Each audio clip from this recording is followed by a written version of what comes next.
ಎಲ್ಲರಿಗೂ ನಮಸ್ಕಾರ. ನಿಮ್ಮ ಶ್ವೇತಾ ಅವಾರಿ ಮಾಡುವ ನಮಸ್ಕಾರಗಳು. ಇವತ್ತು ನಾವು ಏನು ಮಾಡೋಣ ಅಂತಂದರೆ, ನಮ್ಮ ಬ್ಯಾಕ್ ಪೇನ್ ಯಾರಿಗಿರುತ್ತೆ ಅಥವಾ ನಿಮ್ಮ ಬ್ಯಾಕ್ನ ಫ್ಲೆಕ್ಸಿಬಲ್ ಮಾಡ್ಕೋಬೇಕು, ನನಗೆ ಬೆಂಡ್ ಆದರೆ ನೋವು ಆಗುತ್ತೆ, ಬೆಂಡ್ ಆಗೋಕ್ಕಾಗಲ್ಲ, ಬೆನ್ನು ನೋವು ಬರುತ್ತೆ ಅಂತಿರ್ತಾರಲ್ಲ, ಅವರಿಗೆ ಆಸನ ಹೇಳ್ಕೊಡ್ತೀನಿ. 3 ಆಸನ ಹೇಳ್ಕೊಡ್ತೀನಿ. ಏನು ಅಂತಂದರೆ, ಒಂದು ತ್ರಿಕೋನಾಸನ, ತುಂಬಾ ಸರಳ ಇದೆ. ಇನ್ನೊಂದು ಹೈ ಲೌಂಜ್ ಮತ್ತು ಲೋ ಲೌಂಜ್ ಅಂತ ಮಾಡೋಣ. ಹೈ ಲೌಂಜಿಗೆ ನಾವು ಆಂಜನೇಯಾಸನ ಕೂಡ ಅಂತ ಅಂತೀವಿ. ಸೊ ಮೊದಲನೇದಾಗಿ ತ್ರಿಕೋನಾಸನ ಅಂದರೆ ಟ್ರಯಾಂಗಲ್ ಪೋಸ್. ಸೊ ನಿಮ್ಮ ಬಾಡಿ ಟ್ರಯಾಂಗಲ್ ಪೋಸಲ್ಲಿ ಬರುತ್ತೆ. ಹೆಂಗೆ ಮಾಡೋದು ಅಂತ ನೋಡೋಣ ಬನ್ನಿ. ಸೊ ಮೊದಲು ನಿಮ್ಮ ಬಾಡಿನ ಕಂಪ್ಲೀಟಾಗಿ 2 ಪಾದಗಳ ಮೇಲೆ ಬ್ಯಾಲೆನ್ಸ್ ಮಾಡಿ, ಇಲ್ಲಿಂದ ನಿಮ್ಮ ಲೆಫ್ಟ್ ಲೆಗ್ಗನ್ನು 2 ಫೀಟ್ ಡಿಸ್ಟೆನ್ಸಲ್ಲಿಡಿ, ಎಷ್ಟು ಬೇಕೋ ಅಷ್ಟು ಬ್ಯಾಲೆನ್ಸಿಗೆ.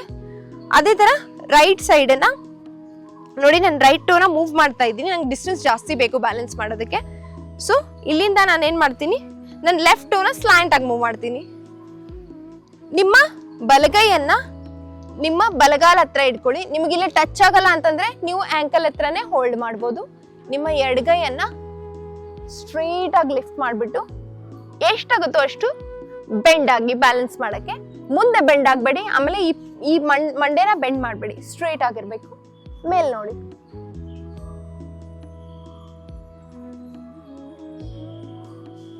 ಇಲ್ಲಿಂದ ನಿಮ್ಮ ಕೈನ ಸ್ಲೋ ಆಗಿ ರಿಲೀಸ್ ಮಾಡ್ತಾ ಇನ್ನೊಂದು ಕೈನೂ ರಿಲೀಸ್ ಮಾಡಿಬಿಟ್ಟು ನಾರ್ಮಲ್ ಪೋಶ್ಚರ್ಗೆ ಬನ್ನಿ. ಈ ಆಸನ ಮಾಡೋದ್ರಿಂದ ಏನೇನು ಬೆನಿಫಿಟ್ಸ್ ಇದೆ ಅಂತಂದ್ರೆ, ಮೊದಲನೇದಾಗಿ ನಿಮ್ಮ ಲೆಗ್ ಫ್ಲೆಕ್ಸಿಬಿಲಿಟಿ ಇಂಪ್ರೂವ್ ಆಗುತ್ತೆ. ನೀವು ಬೆಂಡ್ ಮಾಡ್ತಾ ಹೋದಂಗೆಲ್ಲ ಸೊ ನಿಮ್ಮ ಹಿಪ್ ಫ್ಲೆಕ್ಸಿಬಿಲಿಟಿ, ಆಮೇಲೆ ನಿಮ್ಮ ಸೈಡ್ ವೇಸ್ ಕೂಡ ಸ್ಟ್ರೆಚ್ ಆಗುತ್ತೆ. ಸೊ ಬ್ಲಡ್ ಸರ್ಕ್ಯುಲೇಷನ್ಗೂ ಕೂಡ ತುಂಬ ಹೆಲ್ಪ್ ಆಗುತ್ತೆ. ಆಮೇಲೆ ಯಾರಿಗೆ ತುಂಬ ಬೆನ್ನು ನೋವು ಅಥವಾ ಬಾಡಿ ಪೇನ್ ಎಲ್ಲ ಇರುತ್ತಲ್ಲ, ಸೊ ಅವ್ರು ಈ ಆಸನನ ಆರಾಮಾಗಿ ಮಾಡ್ಬೋದು. ಬಾಡಿ ನಿಮ್ಗೆ ಮ್ಯಾಟ್ ಬೇಕು ಅಂತ ಏನಿಲ್ಲ, ಆರಾಮಾಗಿ ಬೆಳಗ್ಗೆ ಎದ್ದ ತಕ್ಷಣ ಕೂಡ ಮಾಡ್ಬೋದು. ತುಂಬ ರಿಲ್ಯಾಕ್ಸೇಷನ್ ಫೀಲ್ ಆಗುತ್ತೆ. ಸೊ ಇವಾಗ ನೆಕ್ಸ್ಟು ಲೋ ಲಾಂಚ್ ಹೆಂಗೆ ಮಾಡೋದು ಅಂತ ನೋಡೋಣ ಬನ್ನಿ. ಸೊ ಇದು ನಾವು ವೀರಭದ್ರಾಸನ 1 ಸೀರೀಸ್ ಇತ್ತಲ್ಲ, ಅದೇ ಥರನೇ ಬರುತ್ತೆ. ಸೊ ಲೋ ಲಾಂಚ್ ಅಂತಂದ್ರೆ ಜಾಸ್ತಿ ಸ್ಟ್ರೆಸ್ ಹಾಕಲ್ಲ ನಾವು ಮಂಡೆ ಮೇಲೆ, ಸೊ ಆರಾಮಾಗಿ ಮಾಡ್ಬೋದು. ನನ್ನ ಬಲ್ಗಾಲನ್ನ ಮೊದಲು ನಾನು 2 ಫೀಟ್ ಡಿಸ್ಟೆನ್ಸ್ ಅಲ್ಲಿ ಇಡ್ತಿದ್ದೀನಿ. ನನ್ನ ಮೊಣಕಾಲನ್ನ ಬೆಂಡ್ ಮಾಡ್ತಾ ಪ್ಯಾರಲ್ ಮಾಡಿ, ಸೊ ನಾನು ಈ ಮೊಣಕಾಲನ್ನ ನೆಲಕ್ಕೆ ಹಚ್ತೀನಿ. ನೀವು ಯಾವಾಗ ಬ್ಯಾಲೆನ್ಸ್ ಮಾಡೋಕ್ಕಾಗತ್ತಲ್ಲ, ಸೊ ಅವಾಗ ನೀವು 2 ಕೈಗಳನ್ನ ಮೇಲೆತ್ತಿ ಮೇಲ್ ನೋಡಿ.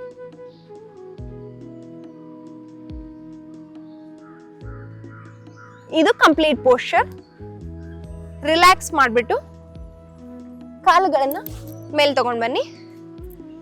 2 ಕಾಲುಗಳನ್ನು ಜೋಡಿಸಿ 2 ಕಾಲುಗಳನ್ನು ರಿಲೀಸ್ ಮಾಡಿಬಿಟ್ಟು ನಾರ್ಮಲ್ ಪೋಶ್ಚರ್ಗೆ ಬನ್ನಿ. ಈ ಆಸನ ಮಾಡೋದ್ರಿಂದ ಏನಾಗುತ್ತೆ ಅಂತಂದರೆ, ಸೊ ನಿಮ್ಮ ಹಿಪ್ ಕೂಡ ವೈಡನ್ ಆಗುತ್ತೆ. ಸೊ ನೀವು ಮೂವ್ ಮಾಡ್ತಾ ಹೋದಂಗೆಲ್ಲ ಸೊ ನಿಮ್ಮ ಹಿಪ್ಸ್ ಕೂಡ ವೈಡನ್ ಅಪ್ ಆಗುತ್ತೆ. ಆಮೇಲೆ ಇಲ್ಲಿ ಸ್ಟೋರ್ ಆಗಿರೋ ಫ್ಯಾಟ್ ಕೂಡ ರಿಲೀಸ್ ಆಗುತ್ತೆ, ತುಂಬಾ ಹೆಲ್ಪ್ ಆಗುತ್ತೆ. ಸೊ 3ನೇ ಆಸನ ಅಂದರೆ ಹೈ ಲೌಂಜ್. ಇವಾಗ ನಾವು ಲೋ ಲೌಂಜ್ ಮಾಡಿದ್ವಿ, ಅದೇ ಥರ ಹೈ ಲೌಂಜ್. ಇದಕ್ಕೆ ನಾವು ಆಂಜನೇಯ ಆಸನ ಅಂತ ಕೂಡ ಅಂತೀವಿ. ಇದನ್ನು ಹೇಗೆ ಮಾಡೋದು ಅಂತ ನೋಡೋಣ ಬನ್ನಿ. ಸೊ ಮೊದಲು ಅದೇ ಥರನ ಎಲ್ಲ ಆಸನಗಳನ್ನು ಬಲಗಡೆಯಿಂದ ತೋರಿಸ್ತಾ ಇದ್ದೀನಿ, ನೀವು ಅದನ್ನು ಎಡಗಡೆಯಿಂದ ಕೂಡ ಟ್ರೈ ಮಾಡ್ಬೋದು. ಸೊ ನಾನು ಮತ್ತೆ ನನ್ನ ಬ್ಯಾಲೆನ್ಸಿಗೋಸ್ಕರ ನಾನು ಮ್ಯಾಕ್ಸಿಮಮ್ ಡಿಸ್ಟೆನ್ಸ್ ತಗೊತಾ ಇದ್ದೀನಿ. ನನ್ನ ಬಲಗಡೆಯ ಮೊಣಕಾಲನ್ನ ಬೆಂಡ್ ಮಾಡಿ 2 ಕೈಗಳನ್ನು ರೇಸ್ ಮಾಡ್ತೀನಿ. ಈ ಥರನಾದ್ರೂ ಮಾಡ್ಬೋದು, ಅಥವಾ ನಿಮಗೆ ಬ್ಯಾಲೆನ್ಸ್ ಆಗಲಿಲ್ಲ ಅಂದರೆ ಇಲ್ಲಿ ಕೈ ಇಟ್ಟು ಈ ಥರನಾದ್ರೂ ಬೆಂಡ್ ಮಾಡ್ಬೋದು.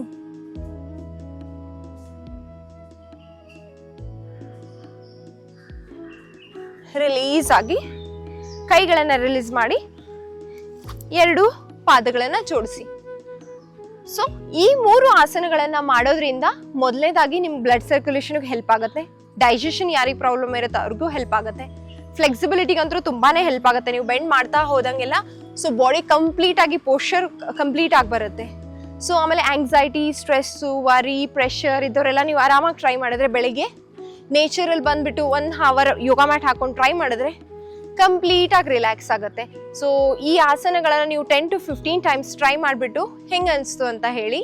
ಮುಂದಿನ ವಿಡಿಯೋದಲ್ಲಿ ಮತ್ತೆ ಸಿಗೋಣ. ಅಲ್ಲಿವರೆಗೂ ನಿಮ್ಮ ಶ್ವೇತಾ ಅವಾರಿ ಮಾಡುವ ನಮಸ್ಕಾರಗಳು.